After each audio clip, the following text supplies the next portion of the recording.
পাঁচ সন্তানের পিতা বিশিষ্ট অভিনেতা আনোয়ার হোসেনের নাম হয়তো আপনারা শুনে থাকবেন।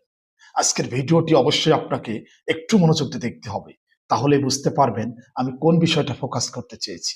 আনোয়ার হোসেনের এক ছেলে থাকে সুইডেন, তিন ছেলে এবং এক মেয়ে থাকে আমেরিকায়। জীবনের সব আয় খরচ করেছেন এই সন্তানদের প্রতিষ্ঠিত করবার জন্য। পেটের তাগিদে জীবনের শেষ বয়স পর্যন্ত তাকে চাকর বাকরের অভিনয় করতে হয়েছে। কিন্তু তার মৃত্যুর সময় সে উচ্চশিক্ষিত একটি ছেলে মেয়েও দেশে আসেনি বাবাকে শেষ দেখাটা দেখতেও।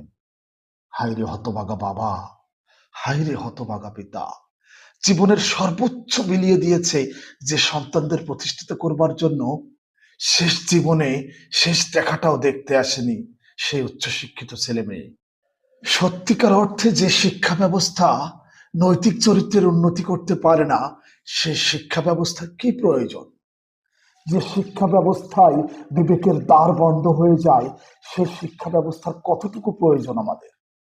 এত শিক্ষিত হওয়ার পরেও যে শিক্ষার মাধ্যমে পিতার প্রতি ন্যূনতম কর্তব্যবোধ দায়িত্ববোধ জন্ম নেয় না, সেই শিক্ষার কি প্রয়োজন?